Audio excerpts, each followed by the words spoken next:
Hello, ma'am. Hello, ma'am, sir. This is Vic Cervantes of Corinthians Realty from Cabuyao, Laguna.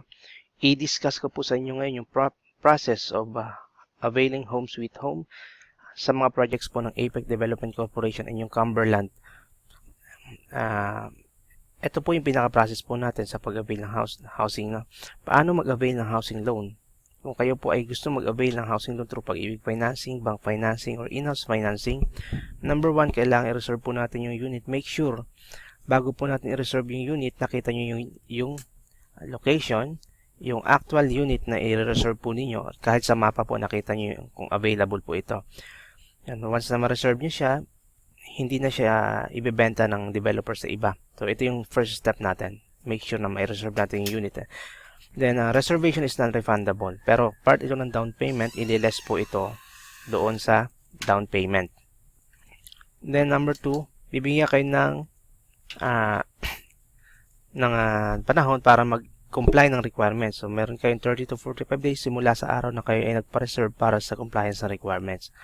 Ang hindi pagpasa ng requirements ay automatic cancellation ng inyong unit. Kaya dapat po, after nyo mag-reserve, makipag-communicate po kayo sa developer kung may mga na hindi pa makukuha ang requirements katulad ng Certificate of Employment and Compensation kasi i-request pa sa HR, or kung malayo kayo, nasa abroad, medyo matagal ang pagpapadala. So, kailangan lang po makipag-communicate para hindi i-forfeit o i-cancel yung kinuha nyong unit.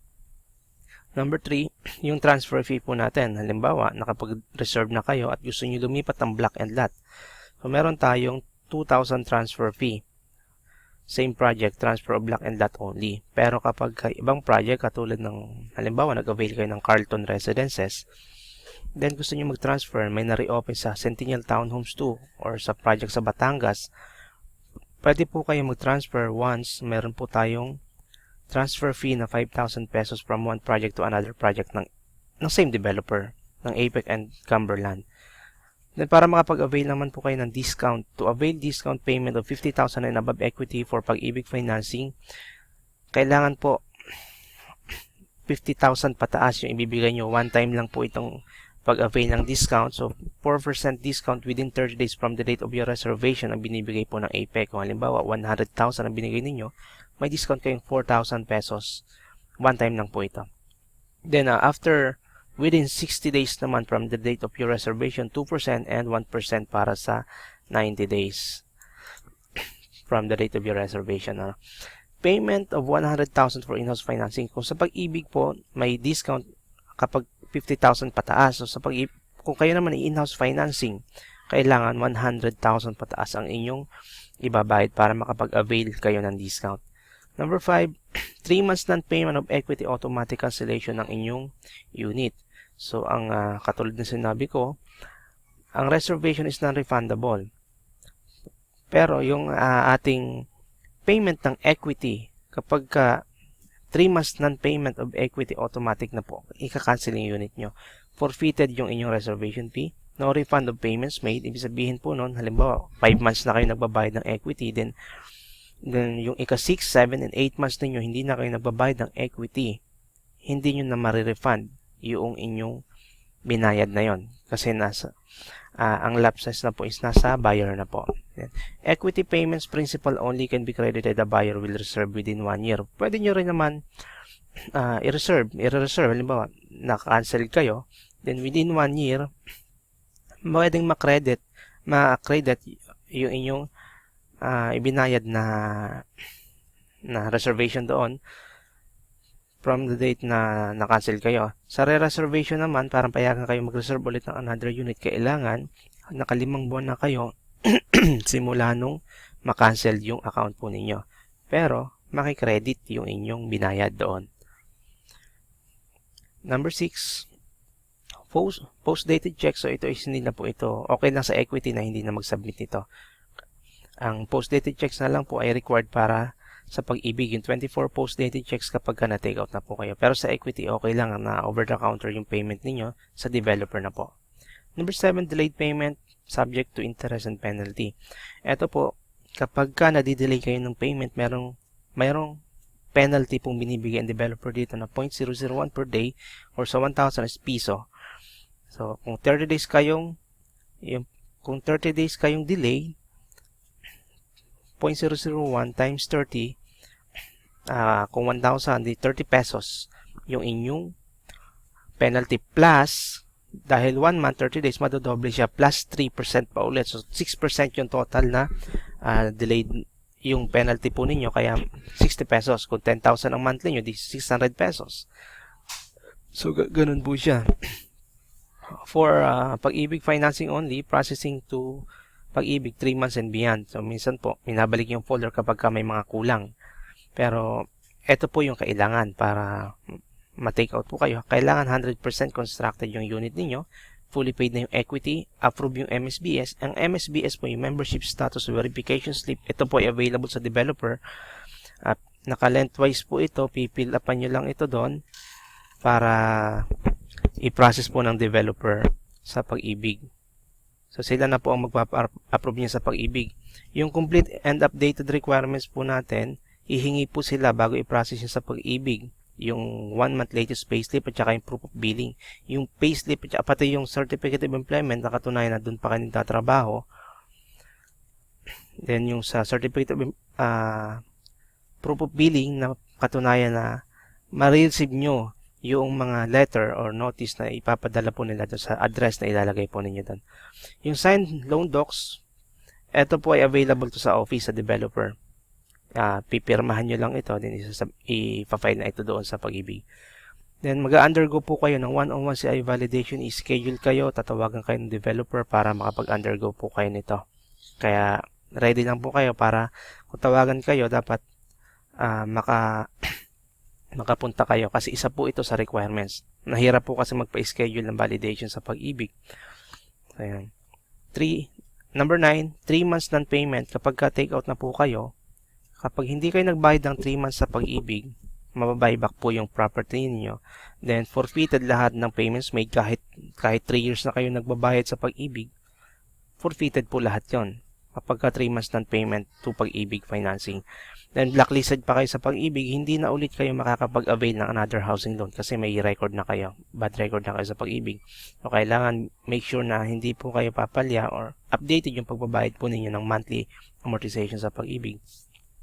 After loan takeout, buyer will receive takeout letter from developer and Pag-ibig. So, nauna pong ni-notify ng Pag-ibig ang developer, din kayo naman, mas mauunang tawagan kayo ni developer compare sa Pag-ibig kasi late na nare-receive ang notice from Pag-ibig pag pinadala doon sa sa billing address po ninyo. Yan. Application of occupancy permit for move-in for in-house and Pag-ibig financing. Ito po is fill up niyo yung occupancy permit. Hingi lang kayo ng form sa office. Punta kayo sa office kapag ka-take out na kayo. May mga fill upan po kayo doon. Then, babayad kayo ng move-in fees. Nasa 12,800. Para po ito sa Meralco and Water. Para paglipat na ninyo, so, mayroon na siyang kuryente. So, energized na yung Meralco. Pati yung tubig natin, okay na po. Gamit na lang yung kulang ninyo ron. Livable na siya. Occupancy bond, refundable. Then, construction bond, refundable din po ito. Yung street light, kasama na po siya 3 years. Then, yung garbage collection fee, 3 years din po. I-planning for construction for house improvement. Fill up din kayo ng construction permit. Pay ng construction bond. Ang construction bond po natin is 15,000. Pero refundable po ito once na matapos na yung inyong ginagawa. Yung pagpa-expand ng unit ninyo. Pero once na may ma-violate kayong rules or madamage na property ng subdivision or ng kapitbahay ninyo, i-less po yun doon sa construction man at hindi nyo na po siya ma-refund. So, make sure hindi po siya mag-damage na property ng iba. So, sa inside construction, para payagan po kayo, dapat 6 months advance or 6 months continuous payment o Pag-ibig amortization. So, pwede nyo na siyang i-advance or hintayin yung 6 months sa pagbabayad nyo para makapag-inside construction kayo. Then, yung outside construction naman, 12 months advance or 12 months continuous payment sa Pag-ibig amortization ninyo. So, ito po yung requirement para makapag-extend kayo, o makapaglagay ng bakod, o extension ng balcony. So, ito po kailangan 12 months. Application of occupancy permit should be done within 60 days after loan takeout. Ibig sabihin po nito, kailangan magawa po natin yon once na ma-take out na kayo. nakapag-apply na tayo ng occupancy permit within 60 days and mag-undergo din tayo ng tawag na punch listing. Failure to do so, punch listing for or inspection or of unit are considered waived and acceptance of unit as it is. Ibig sabihin po nun, pag na-take out po kayo within 60 days, inspect natin yung unit, pwede kayong pasama sa agents po ninyo. Then, ililista po ninyo lahat ng complaint po ninyo. Halimbawa, may damage yung wall. Lahat po ng complaint doon sa bahay, lilista nyo para ma-waive po, magawa po siya ng developer ng engineering ng free. Pero once na hindi nyo siya nagawa ng within 60 days, nakalampas yung 60 days, hindi kayo nakapag-punch list, yung unit considered waive and i-accept nyo na lang po siya. Lahat po ng damage doon, i-shoulder nyo na po lahat ng gastos doon kasi hindi po kayo nakapag-punch list dito sa after long take out na 60 days. For example, take out date nyo is March 1, 2013. Therefore, application of occupancy permit is valid until May 1, 2013 only. So, 2 months lang po. Yun yung 60 days na tinatawag natin. Kung May 2 na, halimbawa, May 2 na kayo pumunta na magpa-punch list, so hindi na po. Automatic, i-accept nyo na po siya, ano man yung condition ng unit ninyo. So, kaya dapat importante po magkapag-punch list po muna kayo. Then, if applying for early move-in, halimbawa, nabayaran nyo na yung equity nyo, total equity, fully paid, complete requirements na po kayo, approve na yung MSBS ninyo, yung membership status verification slip, complete and updated requirements naman kayo.